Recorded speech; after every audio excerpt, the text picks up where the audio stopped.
오늘은 카리스마, 하나님이 주신 은사 안에서 라는 제목으로 우리 성도 여러분들과 짧게 은혜 나누고자 합니다. 자, 먼저 시작하기 앞서서 우리 앞뒤 좌우에 계신 분들과 함께 인사 나누도록 하시겠습니다. 오늘 정말 잘 오셨습니다. 오늘 정말 잘 오셨습니다. 자, 이어서 인사드리겠습니다. 주의 은혜와 평강이 함께 하시길 바랍니다. 주의 은혜와 평강이 함께 하시길 바랍니다. 사랑하는 성도 여러분, 오늘 특별히 이제 카리스마라는 좀 설교를 좀 하기에 앞서서 오늘 좀 특별한 손님이 오셔서 아주 잠깐 소개를 좀 하고자 합니다. 저와 함께 이제 대학원에서 같이 공부를 하는 우리 전도사님들이시고요. 잠깐 우리 뒤에 잠깐 한번 좀 보시면은 이렇게 젊은 두 분이 계시는데 이 두 분이 이제 오늘 오셨습니다. 악수로 맞이해 주시고요. 오늘 저 두 분 앞에서 이렇게 설교를 하자니까 굉장히 민망하면서 잘해야겠구나. 좀 특별히 조금 더 긴장을 하게 되는 예배가 될 것 같아요. 감사합니다. 예, 그래서 오늘 이렇게 두 분을 비롯해서 이렇게 항상 열심히 나와주시는 우리 성도 여러분들과 함께 카리스마라는 내용을 통해서 한번 은혜를 짧게 나눠보고자 합니다. 성도 여러분께서는 카리스마라는 용어에 대해서 아마 이렇게 알고 계신 분들이 굉장히 많으실 겁니다. 리더가 리더로서 갖고 있는 자질이나 그런 뭐라고 할까, 리더가 갖고 있는 매력, 아마 이런 걸로 카리스마를 이해하시는 분들이 많으실 겁니다. 카리스마라는 게 우리말로 하면 은사라는 뜻입니다. 다음 화면 좀 넘겨주시고요. 은사라는 뜻인데, 카리스마라는 말이 그냥 단독으로 이루어진 말은 아니고 이렇게 화면에서 보시다시피 카리스라고 읽습니다. 은혜라는 뜻의 단어와 이제 결과를 타는 마가 붙어서 카리스마라는 하나의 단어로 구성이 되는 단어라고 할 수 있겠습니다. 이 자체를 이제 은사라고 이제 우리가 소위 말해서 성경에서 그렇게 해석을 하고 있고, 이것을 이제 은혜와 이제 은혜의 결과를 타는 뜻의 의미로서 은혜가 나는 선물이다라는 그런 좀 자세한 뜻도 함께 가지고 있습니다. 그래서 이것을 통해서 우리는 무엇을 알 수 있느냐? 그러면은 은혜와 은사가 혹시 다른 뜻인가요? 다른 뜻이었나요? 라고 이렇게 물어보실 수도 있습니다. 어쩌면은 같은 맥락 안에서 통용이 되는 의미일 수도 있겠지만, 사실 결론적으로 말씀드리면은 아주 살짝 그 의미가 다르다고 볼 수가 있겠습니다. 그래서 저는 오늘 이 카리스마라는 용어에 대해서 만약에 좀 달리 알고 계셨다면 오늘의 설교를 통해서 한번 그 카리스마라는 그 단어의 뜻을 한번 제대로 한번 알아보는 귀한 시간이 될 수 있었으면 좋겠습니다. 자, 여기서 카리스마, 은사의 방향과 목적이 은혜와 달리 좀 이렇게 정해져 있습니다. 은혜는 단순히 말씀드리면 하나님께서 우리에게 주시는 전적인 그 무언가를 뜻합니다. 하지만 은사는 좀 그거와 살짝은 다르죠. 이제 은혜로서 우리가 하나님께 좀 나아갈 수 있게 되었습니다. 하나님의 그런 전적인 은혜로서 우리가 살아갈 수 있게 되었습니다. 하지만 은사는 이렇게 은혜 받은 내가 하나님께 받은 그 은혜를 통해서 내가 세상 속으로 나아가면서 내가 행할 수 있는 그 무언가를 할 수 있는 그 능력, 선물같이 받은 그 능력을 통해서 세상 가운데 선을 행할 수 있는 그 무언가를 은사라고 하는 것입니다. 여기서 그러면은 이 행함이 과연 내 안에서 머무느냐, 이 문제를 다시 한번 짚고 넘어갈 수가 있겠습니다. 여기서 결론적으로 말씀드리면은 은사라는 것은 내 안에 머문다면 그거는 결코 은사로서 성립될 수가 없습니다. 은사는 나 이외의 다른 공동체나 혹은 다른 타인을 향해서 그 행동과 행위를 했을 때 비로소 진정한 은사라고 표현할 수 있는 것입니다. 오늘 그러한 의미를 오늘의 본문 고린도전서 말씀을 통해서 한번 하나하나 정리를 해보고자 합니다. 그래서 첫 번째, 은사는 은혜의 선물입니다. 자, 오늘의 본문 고린도전서 12장 2절 말씀과 7절 말씀을 한번 살펴보겠습니다. 4절은 제가 읽겠습니다. 은사는 여러 가지나 성령은 같고, 자, 그리고 다음 7절은 각 사람에게 성령을 나타내심은 유익하게 하려 하심이라. 아멘. 자, 이어서 베드로전서 4장 10절에서는 이렇게 나와 있습니다. 각각 은사를 받은 대로 하나님의 여러 가지 은혜를 맡은 선한 청지기 같이 서로 봉사하라 라고 되어 있습니다. 제가 조금 전에 말씀드렸습니다. 은사가 되기 위해서는 내 안에서만 그 하나님의 은혜가 머물러서는 안 됩니다. 그 은혜를 통해서 받은 그 무언가가 있을 것입니다. 그 무언가를 나 이외의 타자나 혹은 다른 공동체의 일원들에게 해야 된다는 그런 뜻을 지금 앞서 말씀드린 그 말씀을 통해서도 충분히 밝히고 있다라는 것입니다. 우리는 창조주 하나님께서 주신 선물의 수령일 뿐입니다. 이러한 맥락에서. 괜히 우리가 그 선물을 만들 수 있다라고 착각을 하면 안 될 것입니다. 우리는 그런 의미에서 그냥 단지 수령일 뿐이지 그 선물 자체를 만들어내는 제조자가 아니라는 것입니다. 따라서 은사라는 것을 말을 할 때는 나를 자랑하는 것이 아닙니다. 오히려 그 은사를 주신 하나님께 감사를 해야 되는 것이 우선 돼야 할 것입니다. 또한 오늘의 본문 4절에서 밝혔듯이 은사의 다양함은 하나님이 이미 만들어내신 설계라는 것입니다. 동일함, 똑같은 은사 속에서 똑같이 살아간다면 그것이 과연 하나님께서 진정으로 우리 피조물, 인간을 창조하셨을 때 그 본래적인 목적에 부합하느냐, 저는 그렇게 생각하지 않습니다. 분명히 사람마다 갖고 있는 각자의 개성, 성격들이 분명히 있을 것입니다. 그리고 그런 개성과 성격 가운데서 살아가는 삶들이 제각각일 것인데, 그 가운데서 하나님께서 주시는 은사가 단지 하나밖에 없다면 그게 진짜 은사겠습니까? 너도 갖고 있고 나도 갖고 있는 그런 은사가 진정한 선물이 될 수 있을지는 한번 고민을 해봐야 될 것 같습니다. 따라서 하나님께서 주시는 은사는 당연하게도 다양할 수밖에 없다라는 것입니다. 그리고 그러한 은혜와 은사 가운데서 만들어진 혹은 태어난 그러한 다양성은 비단 나와 내 주변에 있는 공동체와 타자를 위한 것만뿐만이 아니라 이 모든 것을 구성하는, 특히 우리 교회를 구성하는 그 모든 공동체를 향해서 향하라는 것이고, 이것은 나를 넘어선, 그리고 둘 이상 모였을 때 나를 향해서 예배를 드린 것과 같다라고 하셨던 그런 말씀과 같이 교회 그 자체를 아름답게 하라는 하나님의 명령과 같은 것입니다. 한 가지 한번 예를 한번 들어보겠습니다. 소포가 왔습니다. 그 소포에 왔는데 제가 모르는 소포가 왔습니다. 근데 거기에 제 이름이 적혀 있었던 겁니다. 아이고, 이거 뭐지? 하고 괜히 궁금합니다. 근데 라벨을 한번 살펴봤습니다. 근데 거기에 작은 글씨 이렇게 적혀 있는 거예요. 수치인은 공동체, 배달인은 김용급. 이렇게 적혀 있던 것입니다. 그래서 이렇게 은사를 이러한 맥락에서 살펴보았을 때, 은사는 이렇듯 나의 그냥 단순히 그 소포를 받았다고 그냥 나만 기뻐하는 그 자체에서 머물면 안 된다라는 것입니다. 그 기쁨이 수치인이 공동체라고 말했듯이 그 기쁨이 나를 넘어선 공동체 모두에게 가야 된다라는 것입니다. 한번 이게 아마 제가 봤을 때는 그런 공동체를 섬김을 실천하는 하나의 포인트, 은사로서 그런 공동체를 섬길 수 있는 하나의 포인트이자 힌트가 될 수 있을 것이라고 생각합니다. 자, 그래서 이어서 두 번째, 은사는 공동체를 위함이다. 에베소서 1장 23절에서 바울 사도는 교회를 그리스도의 몸이라고 밝히고 있습니다. 이 몸을 움직이기 위해서는 어떻게 해야 되겠습니까? 당연히 뭔가 에너지도 필요하겠지만 그 몸을 움직이기 위한 방향을 보기 위한 눈도 분명하게 필요합니다. 하지만 이 결정적으로 내가 이 눈을 보고 그냥 움직인다는 거에서 그냥 움직이는 것이 아닙니다. 그 움직임을 실현시키기 위해서는 그 움직여야겠다라고 그 감각을 하게 하는 신경이 필요한 거죠. 근데 그 신경이 끊어지면 어떻게 되겠습니까? 당연히 몸은 마비가 돼서 움직일 수가 없게 됩니다. 자, 그렇다면 여기서 말하는 신경의 기능을 수행하는 것은 과연 무엇일지 한번 생각해 보면 좋겠습니다. 저는 여기서 말씀과 가르침이 그 기능을 한다고 보고 있습니다. 그리고 섬김과 위로, 구제, 그리고 리더십, 환대, 그리고 중보, 그리고 기타 등등. 다 같은 이런 은사들이, 그렇게 제각각 다양성 속에서 받은 그 은사들이 바로 그러한 몸을 움직이는 신경과 같은 기능을 한다라는 것입니다. 만약에 은사를 베풀어하는 이웃에게 질투를 하게 된다면 그 몸은 과연 어떻게 되겠습니까? 그 신경을 구성하는 그 무엇과 반대되는 개념이죠.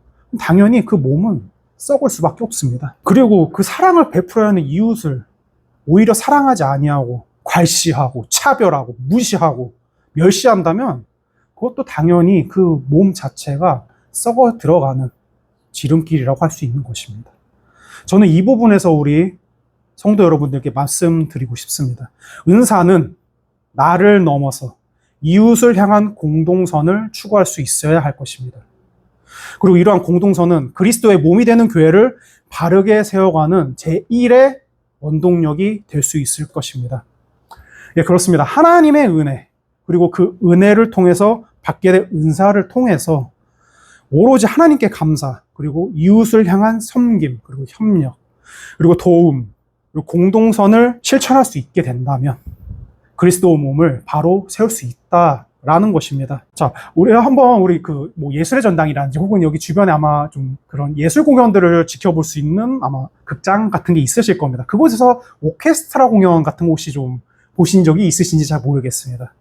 자, 그 오케스트라에서 보면은 뭐 별의별 악기들인데 저는 특별히 이제 플룻 이야기와 이제 튜바라는 이제 악기의 좀 이야기를 좀 해보고자 합니다.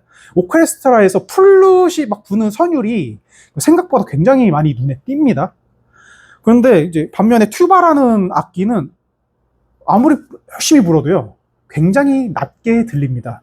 마치 그 밴드로 치면요, 베이스 같은 거죠. 굉장히 눈에 안 띕니다.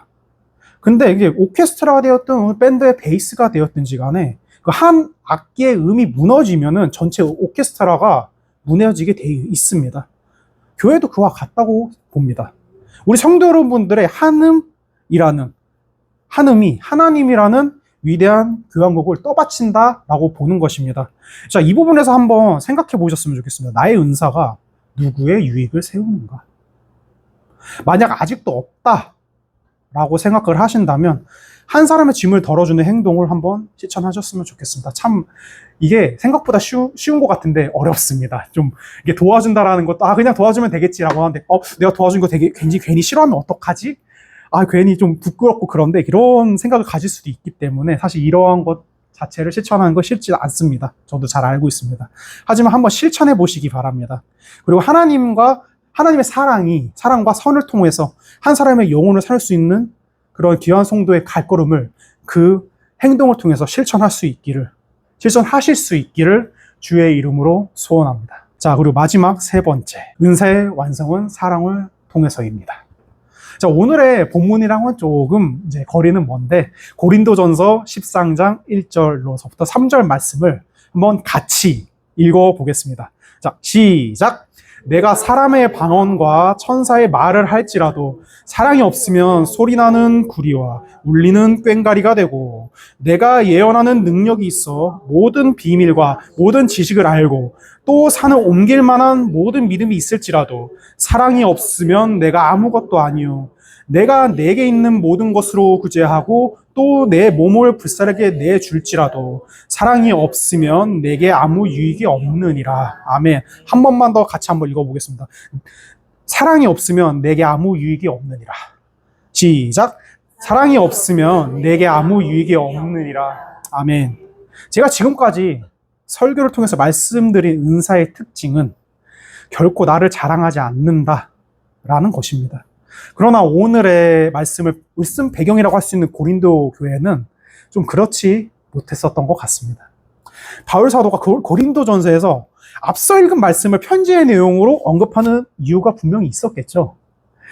그 이유는 고린도 교회가 그 은사를, 하나님께 받은, 은혜로서 받은 그 은사를 제가 처음부터 말씀드렸던 자기 자신을 자랑하는 데만 썼던, 자기 과시용으로만 썼던 그러한 일이 있었기 때문이었습니다.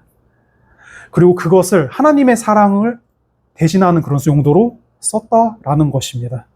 이에 바울은 고린도전서 12장과 14장 사이에 그래서 이른바 사랑장이라고 우리가 알고 있는 고린도전서 13장을 두게 된 것입니다.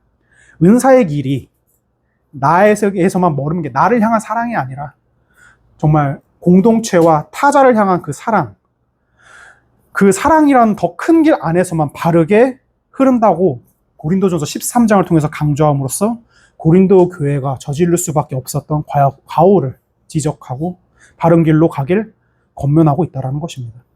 성령의 9가지 열매로 알려져 있는 갈라디아서 5장 22절로부터 23장 말씀에도 언급하고 있듯 은사의 열매는 성품입니다. 능력이라는 외형보다 사랑이라는 내면이 먼저라는 것입니다.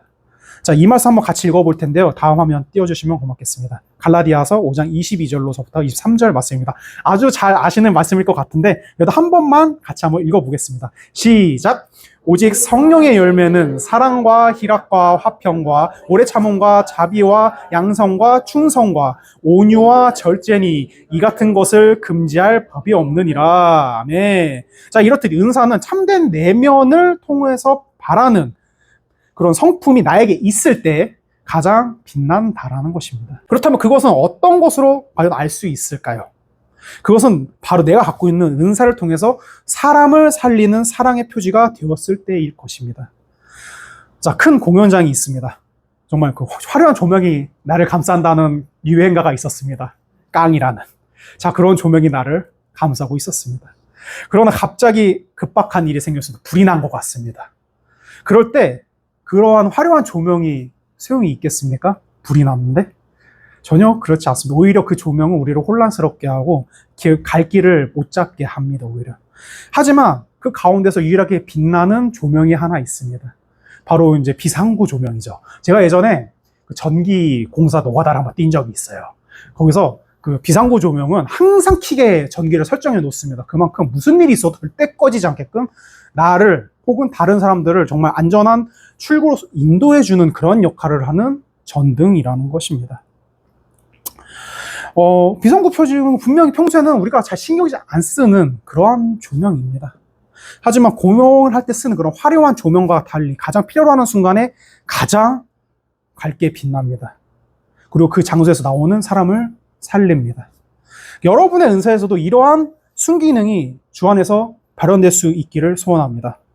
내가 갖고 있는 은사가 사랑으로, 사랑이라는 이름으로 바르게 번역될 수 있기를 주의 이름으로 소원합니다. 자, 사랑하는 성도 여러분, 우리는 오늘의 설교를 통해서 단 한 가지의 답으로 우리를 스스로 인도하게 되었습니다.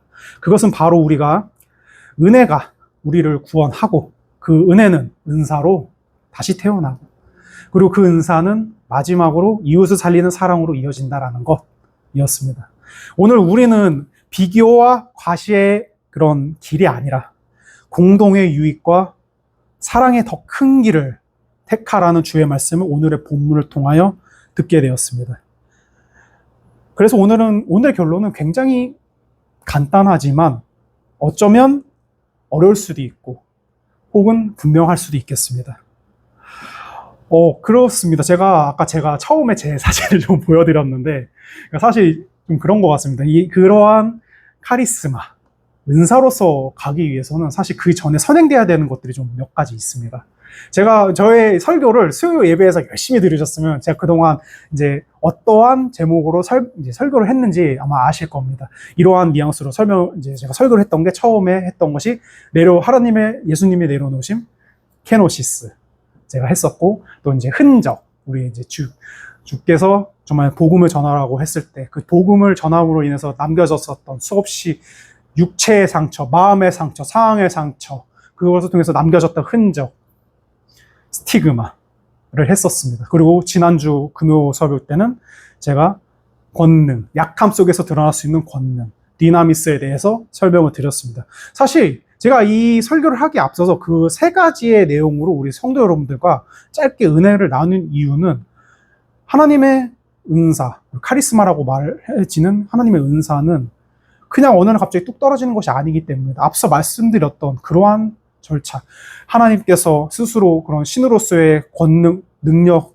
그리고 상황을 내려놓으시고 인간의 몸으로서, 아니 피조물로서 오신 그 내려놓으심, 그것을 인정하는 것이 먼저 첫 번째가 돼야 될 것이고, 두 번째로 그러한 삶을 인정함으로써, 그의 삶을 인정함으로써 나아가고자 하는 나의 삶, 그 삶 속에서 굉장히 어려움에 닥칠 수밖에 없었던, 고난 속에 있을 수밖에 없었던 그 상처와 그 상처로 인해서 남겨진 흔적들, 스티그마, 그리고 그 상처와 흔적 속에서 발견할 수밖에 없었던 나의 약함, 하지만 그 약함을 통해서 더욱더 드러나신 하나님의 강함, 디나미스, 이 세 가지가 함께 혹은 그 전에 선행이 되어야 된다는 것입니다. 그 가운데서 하나님의 은혜는 카리스마, 은사로서 다가올 수 있게 된다는 것입니다. 사랑하는 여러분, 한번 이제 다음 화면 넘겨주시면 마지막으로 화면을 보시면서 저와 함께 한번 스스로를 향해서 그리고 세상을 향해서 한번 선포해 보시기를 소망합니다.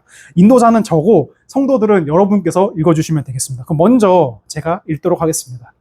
주님, 은혜로 구원하심을 감사합니다. 성령이 나누어 주신 은사를 보게 하소서. 자, 다 같이 읽겠습니다. 시작. 오직 하나님께 영광을. 아멘. 기도드리시겠습니다.